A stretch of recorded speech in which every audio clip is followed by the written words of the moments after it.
Bene data mudukurikiye kuri Gitangaza NTV, amahoro y'Imana abane namwe.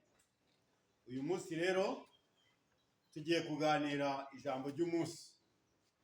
Mbere yo gutangira tumanze dusenge Imana. Mana nziza, Mana isumba byose, turagushima kuko uruwera kandi urakiranuka, kubw'imbabazi zawe warakoze ko twakumenya.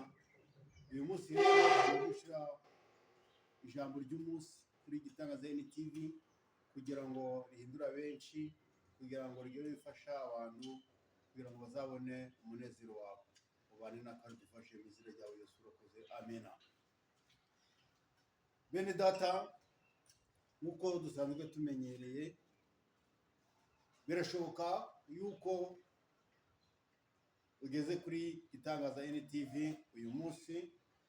Turakwingingira kugira ngo ukore subscribe kugira ngo uje ubona ubutumwa bw'Imana kandi bwizewe.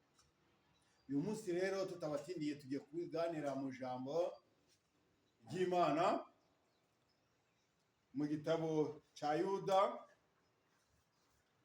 igice kimwe umurongo waho wa 3. Dusome mu izina rya Yesu. Bakundwa, ubwo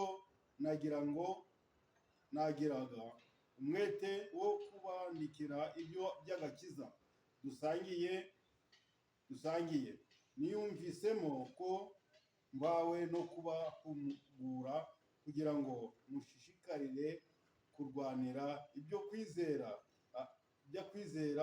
abera bahawe rimwe bakazageza iteka ryose. Amen. Amagambo y'Imana.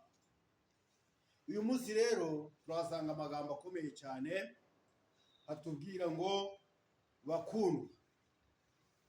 Bakundwa ni ijambo rikomeye cyane ritubwira gukundwa. Ariko iyo dusomye amagambo y'Imana atubwira gukundwa icyo ari cyo. Gukundwa niko twakunzwe n'Umwami wacu Yesu Kristo.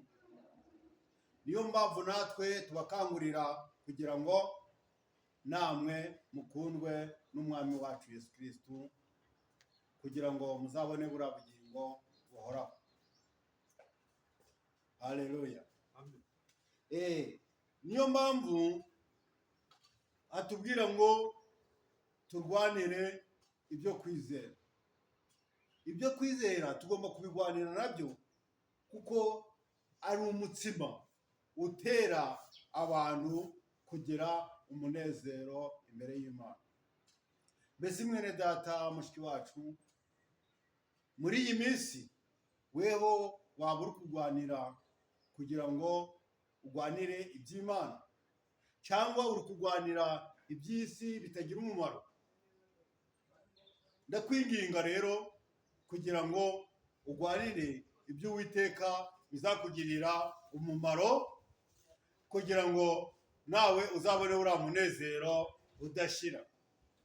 Kuko ijambo ry'Imana riradufasha kugira ngo tubane na Kristo. Ariyo mpamvu tugomba kurwanira Umwami wacu. Ndabinginga rero mwese muharanire kugira ngo mugwanire uriya Mwami wacu, kuko wamaze kumenya Umwami Yesu azabaho iteka. Ariko utari wamumenya azacirirwaho iteka ryose. Niyo mpamvu tubabwira ngo mwese mugwanire ibyo kwizera, umenye urugero urimo, umenye agakiza kurimo, kugira ngo uzabone buriya bwami buhoraho. Nico mbasabira, nanjye nisabira mu izina rya Yesu. Amen.